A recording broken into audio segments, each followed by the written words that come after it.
Hi guys, welcome back to my vlog, Kate Winslet. So we're here today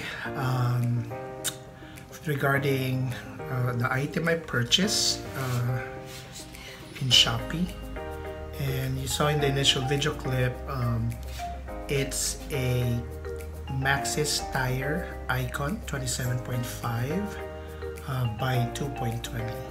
So ngayon i-installing ko siya or ikakabit ko siya because my two tires dun sa mountain bike ko medyo luma na at pudpud na. So fortunately it came last Saturday and then I just opened it last night. So what I'm going to do is I'll just do a basic cycling vlog and install the new Maxxis wheel for my mountain bike.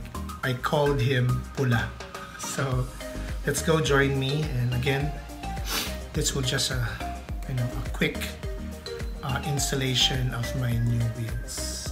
Okay, let's go. Okay, handa ka na ba, Pula? Papalitan na natin ang mga sapatos mo. Okay.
So natanggal ko na yung lumang gulong and the inner tube. So ito yung mga bago ko. So tinanggal ko na sa box. So we will go ahead and install the Maxxis Ikon. But very important guys, if you will install it to your rim, and you know, if you watch other vlogs ng mga cyclists and mga mountain bikers, so make sure you will look into the rotation. You see this? Okay, so that tama yung pag-flow niya. So very important, look at the rotation. And then here's your front rim.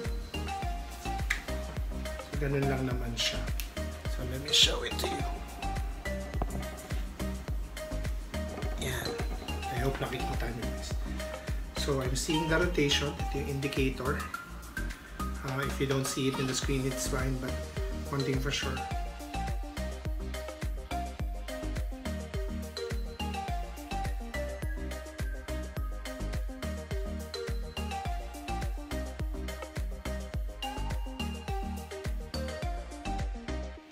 Okay guys, so nakabit ko na. So far, hindi siya pasaway, meaning naki-coordinate naman siya. Yung pinaka-tire, tsaka yung rim, pati yung inner tube. So basically, hindi ako nahirapan na magkapit siya. So far, so good. And then later on, we will do naman din sa back rim. But for now, let's pump it. And again, maximum neto you can do up to 60 psi. And while you're doing that, I want you i-pump mo siya para yung side niya talagang kumapit at hindi magkaroon ng mga air pockets, baka lumabas eh.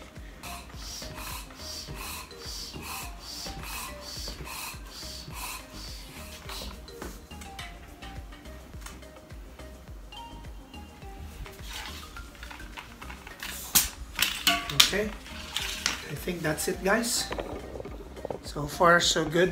So ito siya. Ganda talaga, no, pag it's either skin wall or tan wall. So this is a tan wall. Yeah, it's kind of nice. So then later on we will go ahead and yung isa naman.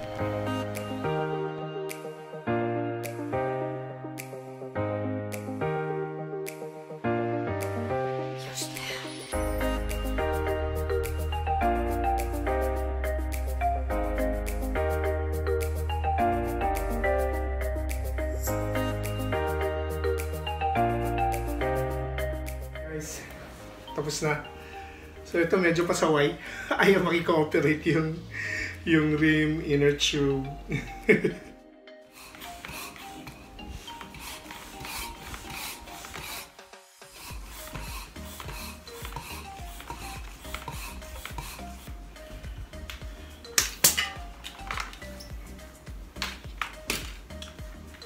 So there you go, guys. Ito na siya. Ang bagong sapatos ni pula.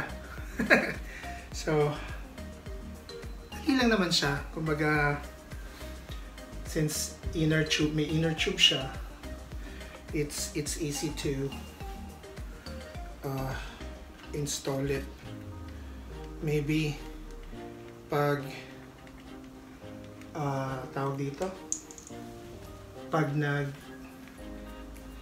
tubeless na ako, let's see if there will be a big difference. Okay, so we'll just do final check para we want to make sure walang butas, walang ano.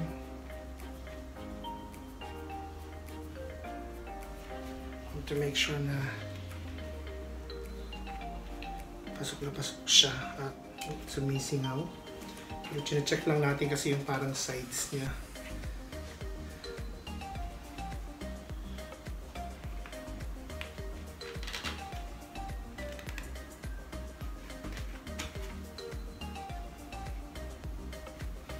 Okay.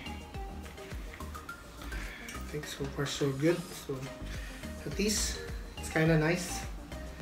So again, later I'll go ahead and install it.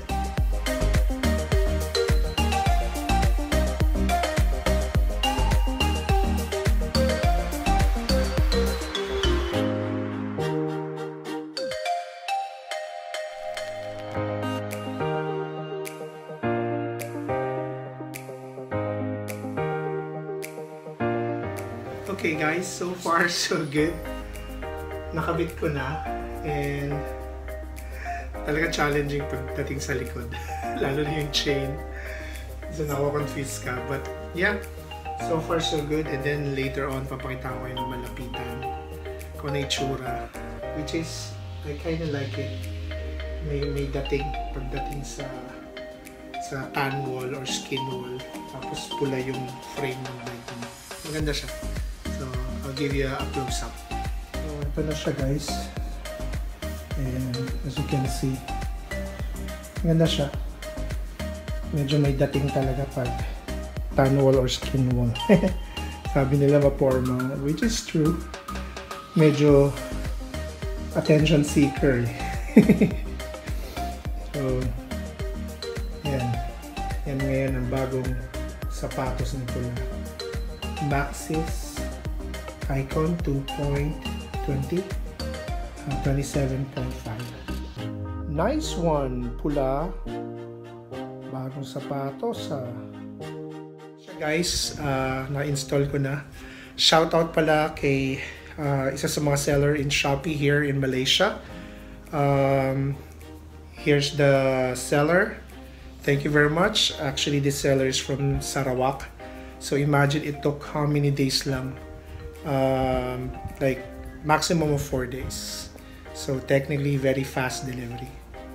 Good job, keep it up. And more, who knows, bike parts transaction businessing with you. So there you have it. So I hope nagustuhan nyo tong simple vlog or cycling vlog regarding installing the new Maxxis Ikon 27.5 by 2.20. Maybe someday I'll look for 2.40 kasi I check, okay pa naman yung ano niya, allowance niya. Medyo meron pa siyang space. So hanggang dito na lang, and if you reach this part, please like this video, subscribe, and don't forget to hit the bell notification if you want to be notified for new and incoming vlog just like this one.